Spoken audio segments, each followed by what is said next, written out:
मैं doctor R के पुरोहित, आपका स्वागत है। आज राज्यपाल पर आगे की चर्चा करें।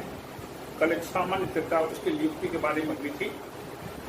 1950 में नया संविधान लागू होने के बाद आज 2023 तक राज्यपालों की नियुक्ति के बारे में जो एक प्रवृत्ति देखी जा रही है, उस पर थोड़ा सा विचार करें कि अभी तक का ट्रेंड क्या रहा। जब कांग्रेस का केंद्र में और अधिकांश राज्यों में शासन था, उस समय उस लंबी अवधि में कहना चाहिए कि 1950 से लेकर के लगभग 1977 तक राज्यपालों का कोई खास काम नहीं होता था।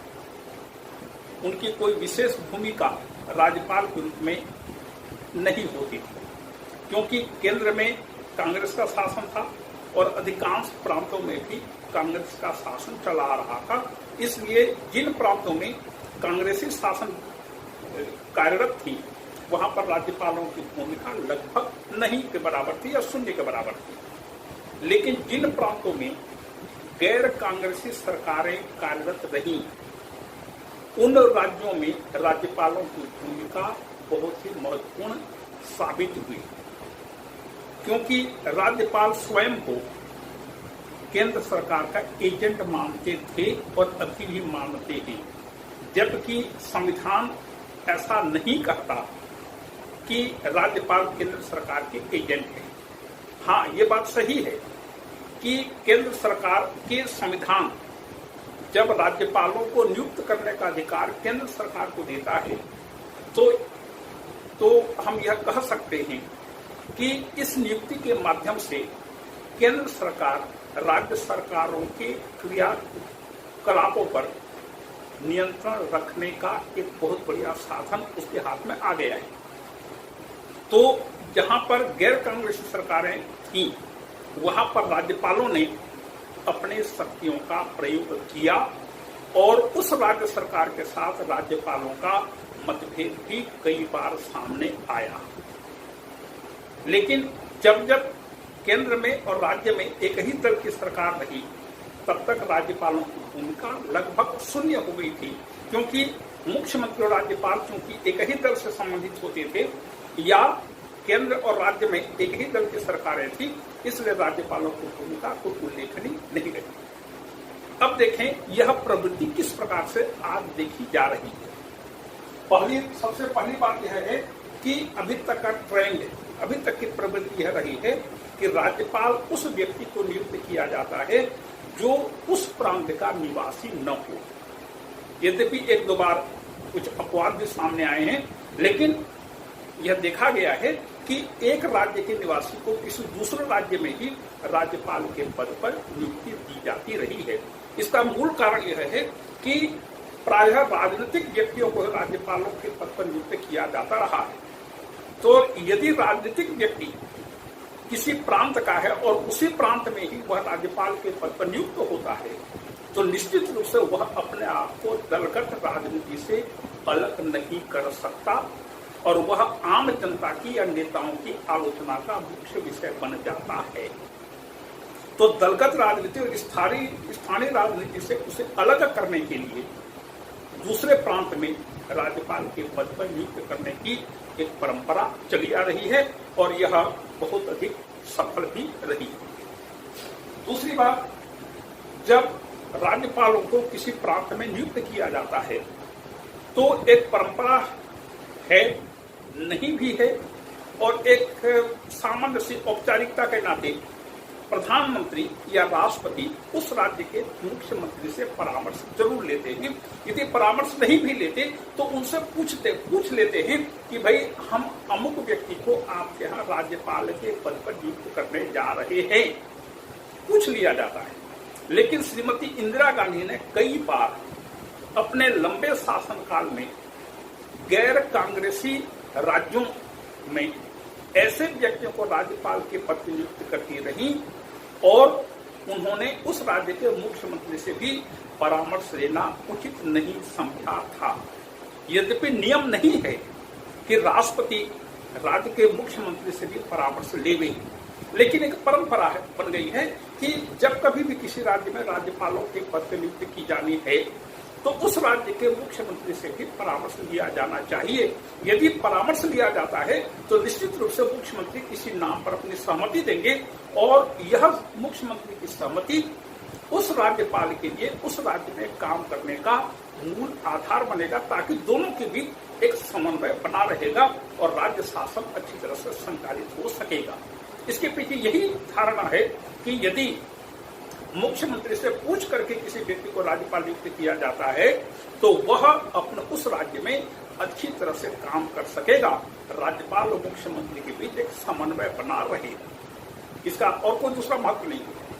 और किसी भी राज्य शासन के संचालन के लिए यह आवश्यक है कि राज्यपाल और मुख्यमंत्री के बीच एक समन्वय बना रहे, उनके बीच एक अंडरस्टैंडिंग विकसित हो और इस प्रकार से शासन का संचालन होना चाहिए।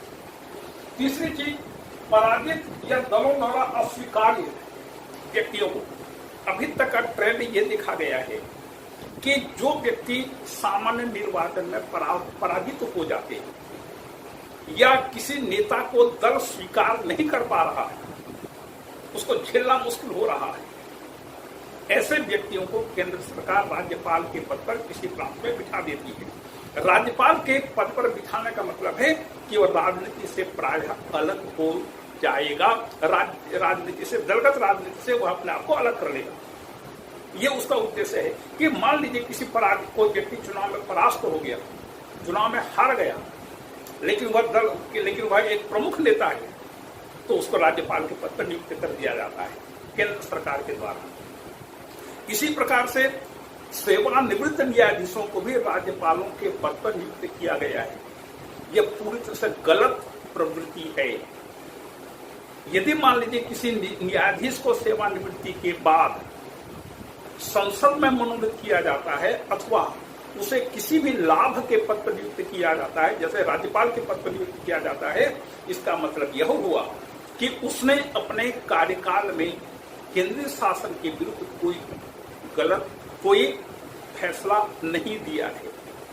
परिणाम स्वरूप केंद्र सरकार उसको सेवानिवृत्ति के बाद ऐसे महत्वपूर्ण पद पर नियुक्त कर रही है, जबकि न्यायाधीशों को सेवानिवृत्ति के बाद गैर न्यायिक कार्यों में नियुक्त नहीं किया जाना चाहिए। तो सेवानिवृत्त न्यायाधीशों को भी नियुक्त किया जाता रहा है। इसके अलावा कई सांसदों को, केंद्र सरकार के मंत्रियों को भी राज्यपालों के पद पर नियुक्त किए जाने की प्रथा बन पड़ी है। अब राज्यपालों का स्थानांतरण भी होता है। राज्यपालों के स्थानांतरण के बारे में संविधान मौन है, लेकिन राज्यपालों को भी आजकल स्थानांतरित किया जाने लगा है और एक प्रांत के राज्यपाल को किसी दूसरे प्रांत का राज्यपाल बना दिया जाता है। तो इस प्रकार से स्थानांतरण भी होता है, लेकिन स्थानांतरण जब भी होता है उस राज्य के मुख्यमंत्री से प्राय परामर्श ले लिया जाता है। अनिवार्य नहीं है, लेकिन परामर्श लिया जाता है। और आखिरी है सत्ता परिवर्तन पर राज्यपालों की भूमिका। मान लीजिए एक सरकार काम कर रही है, उसने विभिन्न व्यक्तियों को विभिन्न राज्यों में राज्यपालों के पद पर नियुक्त किया, चुनाव हुए, उस चुनाव में केंद्र सरकार में जो सरकार थी, जिस दल की सरकार थी, वह पराजित हो गई, एक दूसरे दल की सरकार बनी, केंद्र में सत्ता परिवर्तन हुआ। प्रश्न ये उपस्थित होता है कि क्या पूर्व सरकार के द्वारा नियुक्त किए गए राज्यपालों को त्याग पत्र दे देना चाहिए? यह प्रवृत्ति 1989 के बाद बहुत ज्यादा देखी गई है, क्योंकि 1989 में जब वीपी सिंह की सरकार बनी तो कई राज्यों में राज्यपाल थे जो कांग्रेसी सरकार के द्वारा नियुक्त किए गए थे। वीपी सिंह ने अनाउंस किया कि उन राज्यपालों से त्याग पत्र ले लिया जाए जिन्हें कांग्रेसी सरकार ने, राजीव गांधी सरकार ने नियुक्त किया था। यह पूरी तरह से गलत प्रवृत्ति है। ठीक है, राष्ट्रपति के प्रसाद पर्यंत राज्यपाल अपने पद पर बने रहते थे, लेकिन राज्यपाल केंद्र सरकार के एजेंट नहीं होते। इसलिए केंद्र सरकार में, जो केंद्र में किसी की भी सरकार बने, राज्यपालों को उनका कार्यकाल पूरा करने देना चाहिए। केंद्र में सत्ता परिवर्तन का मतलब राज्यपालों को भी पदत्याग करने के लिए बाध्यता नहीं होनी चाहिए। और इसके लिए सर्वोच्च न्यायालय ने भी कह दिया है कि प्रसाद पर्यंत का मतलब यह नहीं है कि राज्यपालों को राष्ट्रपति अपनी मर्जी से कभी भी बिना किसी कारण के पद से हटा देंगे। कोई ठोस कारण होना चाहिए। ठीक है, राज्यपालों को बताने की आवश्यकता नहीं है, लेकिन यदि कोर्ट में मामला आता है तो कोर्ट में यह बताना पड़ेगा कि उस राज्यपाल ने कौन सा काम ठीक नहीं किया या केंद्र सरकार के किस आदेश की उसने अवहेलना की, बताना पड़ेगा। तो आजकल यह प्रवृत्ति थोड़ी सी कम हुई है, लेकिन वीपी सिंह उसके बाद कांग्रेस की सरकार बनी, उसके बाद लंबे समय तक भी यह प्रवृत्ति देखी गई। तो इस प्रकार से देखते हैं कि भारत में राज्यपालों की नियुक्ति के बारे में इस प्रकार की प्रवृत्ति देखी गई है कि राज्यपालों को जैसे सत्ता परिवर्तन होता है उनसे इस्तीफा मांगा जाता है या उनको अनेक प्रकार से दबाव डाल करके कहा जाता है कि आप पद छोड़िए।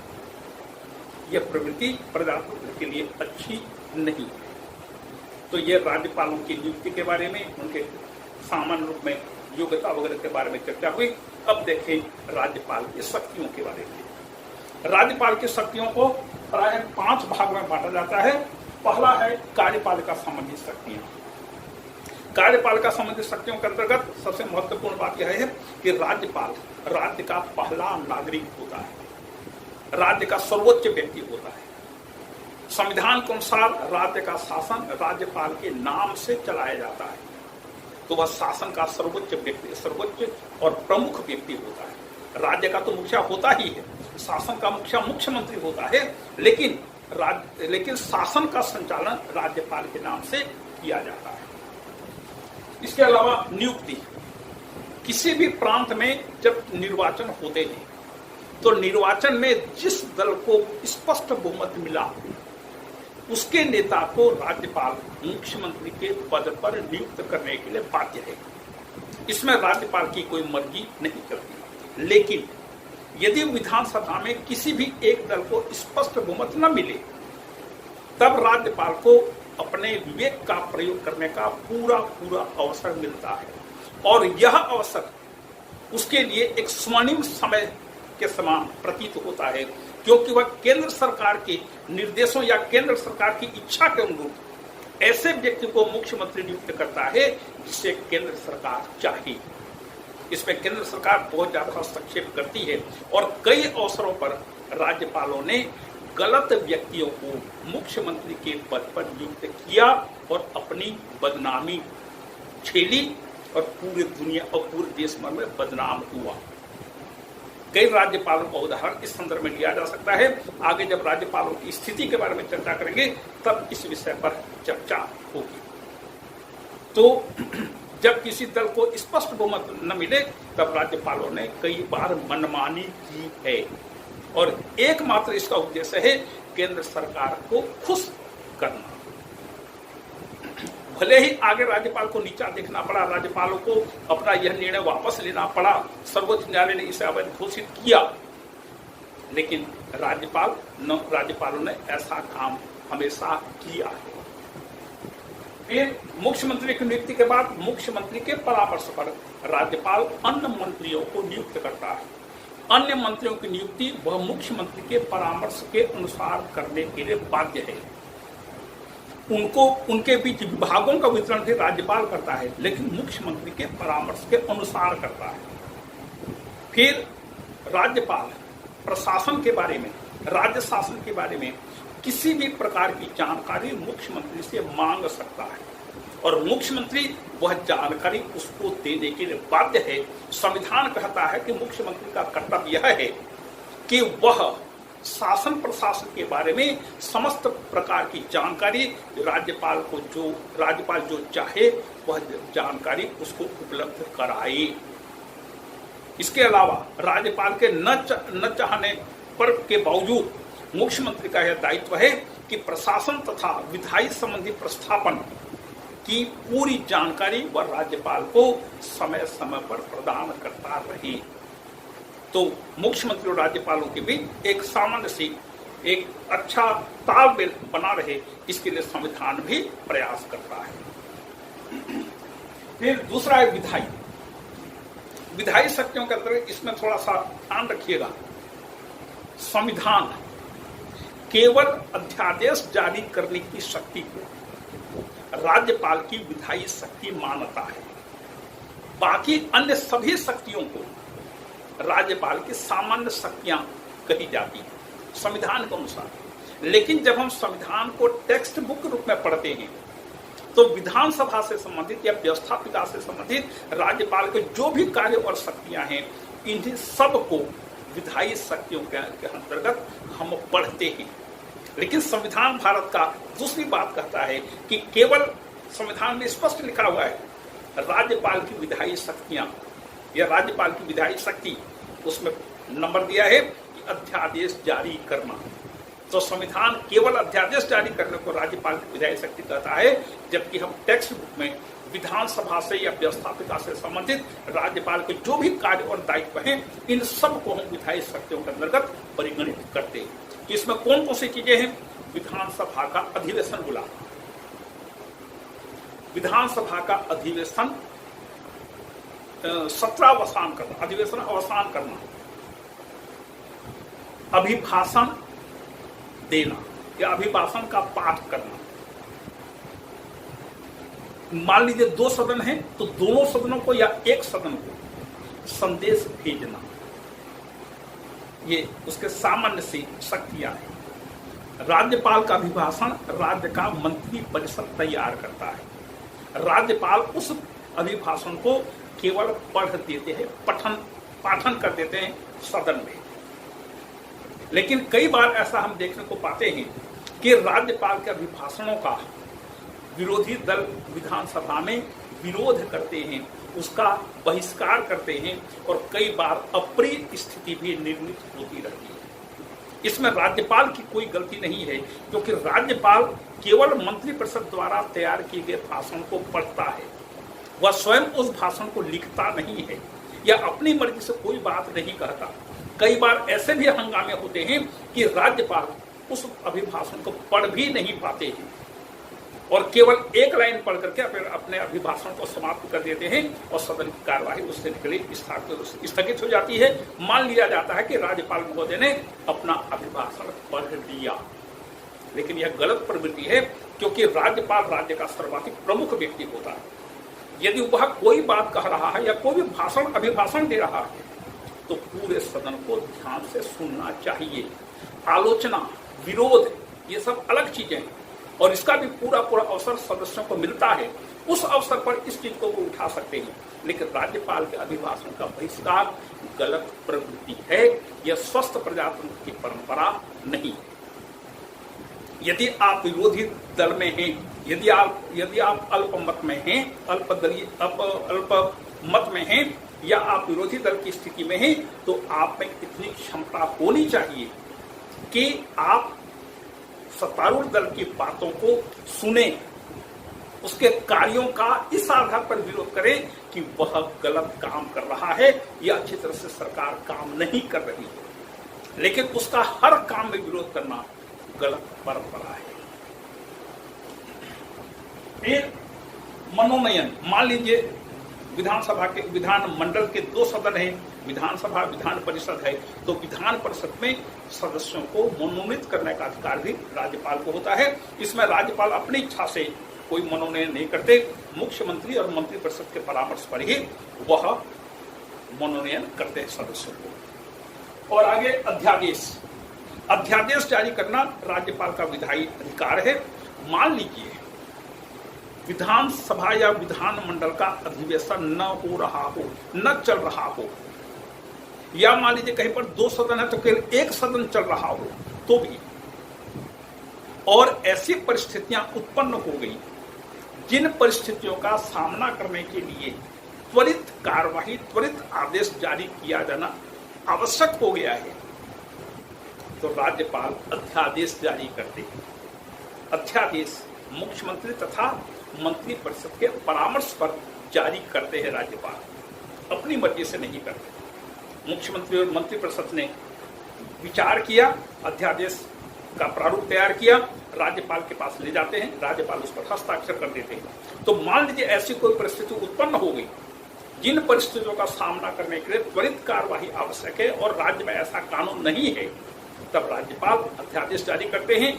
अध्यादेशों का भी वही प्रभाव होता है जो एक सामान्य कानून का होता है, लेकिन इसके लिए शर्त यह है कि इन अध्यादेशों को जब विधानसभा का, विधानमंडल का जब अधिवेशन हो तो 6 सप्ताह के अंदर अध्यादेशों को दोनों सदनों की स्वीकृति मिलनी आवश्यक है, अन्यथा 6 माह के बाद अध्यादेश अपने आप समाप्त हो जाएगा।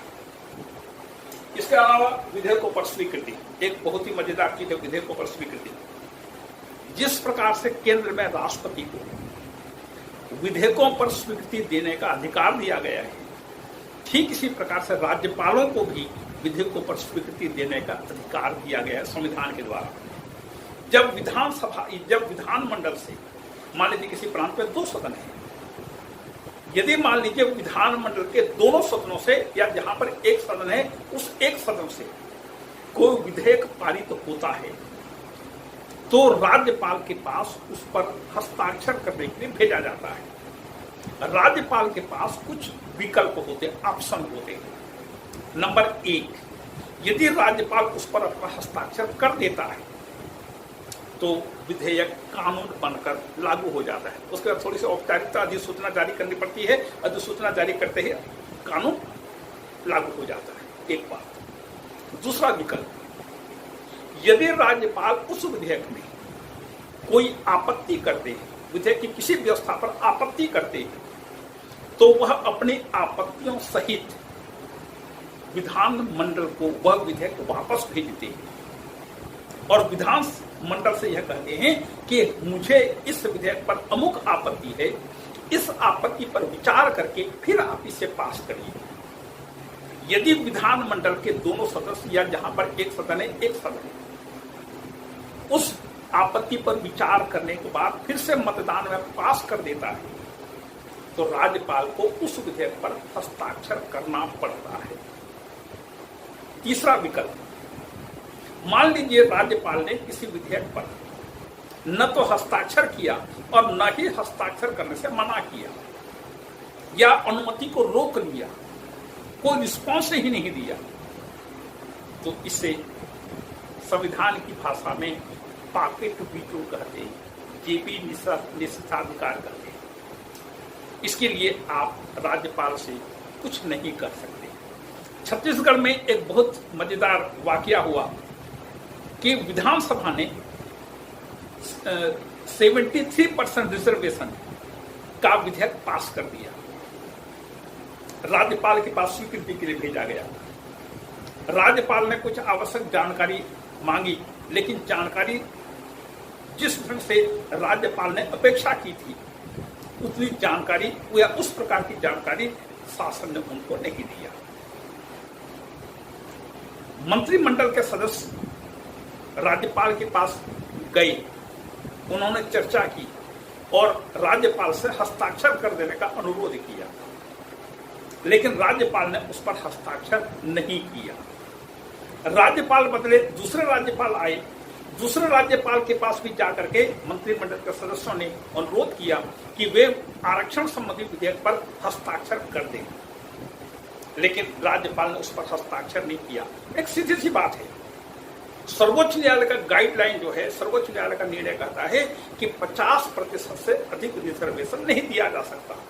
इसमें अपवाद तमिलनाडु है जहां पर 69% रिजर्वेशन को सर्वोच्च न्यायालय ने मान्यता दी है, लेकिन अन्य राज्यों में कहीं पर भी 50% से अधिक आरक्षण नहीं दिया जा सकता, सर्वोच्च न्यायालय का गाइडलाइंस है। और केंद्र सरकार भी अभी इस 50% को आगे ज्यादा नहीं बढ़ाई। लेकिन यदि मान लीजिए कोई राज्य सरकार या राज्य का विधानमंडल उस रिजर्वेशन को 73% तक ले आता है, तो राज्यपाल उस पर हस्ताक्षर कैसे करेगा? यदि राज्यपाल उस पर हस्ताक्षर करता है तो मतलब वह सर्वोच्च न्यायालय के निर्णय के विरुद्ध जाता है, वह केंद्र सरकार के निर्णय के विरुद्ध जाता है और कोई भी राज्यपाल ऐसे विधेयक पर हस्ताक्षर नहीं करेगा। वह न तो कोई प्रतिक्रिया देगा और न ही उस पर अपना हस्ताक्षर करेगा, उसको अपने पास रोक करके रखेगा। ये 3 ऑप्शन हुए। चौथा एक विकल्प और होता, राज्यपाल किसी विधेयक को राष्ट्रपति के विचारार्थ सुरक्षित रख सकता है।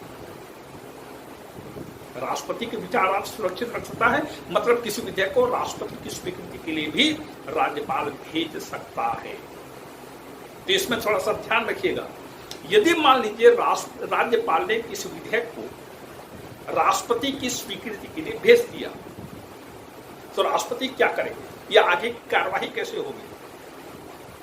राष्ट्रपति उस विधेयक पर विचार करेंगे, विचार करके उस पर यदि आपत्ति है तो आपत्ति सहित उस विधेयक को वापस भेजेंगे राज्य विधानमंडल के पास। राज्य विधानमंडल ने यदि 2 सदन है या 1 सदन जो भी हो, यदि राज्य व्यवस्थापिका ने उस पर विचार करके विधेयक को पास कर दिया, दोबारा पास कर दिया, तो राष्ट्रपति के पास फिर भेजा जाएगा वो विधेयक। तब क्या होगा? क्या राष्ट्रपति उस पर हस्ताक्षर करने के लिए बाध्य हैं या स्वीकृति देने के लिए बाध्य हैं? नहीं। यदि मान लीजिए विधान मंडल ने उस विधेयक को पास कर भी दिया दूसरी बार, तो भी राष्ट्रपति उस पर हस्ताक्षर करने के लिए बाध्य नहीं है। यह राष्ट्रपति का विशेष अधिकार है राज्य विधान मंडल द्वारा पारित विधेयकों पर। इस बात को आप ध्यान रखिएगा। तो राज्यपाल के पास 4 विकल्प होते हैं, हस्ताक्षर करना, हस्ताक्षर करने से मना करना और आपत्ति से वापस भेजना। तीसरा, इस विधेयक को रोक कर रखना। चौथा, राष्ट्रपति के विचारार्थ किस विधेयक को भेजना। ये 4 विकल्प होते हैं। अब देखें वित्तीय शक्तियां। वित्तीय शक्तियों के अंतर्गत बजट, जिसे हम आम बोलचाल की भाषा में कहते हैं, लेकिन संविधान में इसे वार्षिक वित्तीय विवरण कहा गया है। तो बजट पेश करने के पहले उस पर हस्ताक्षर करना और सदन से पारित होने के बाद भी बजट पर हस्ताक्षर करना, यह राज्यपाल का काम है।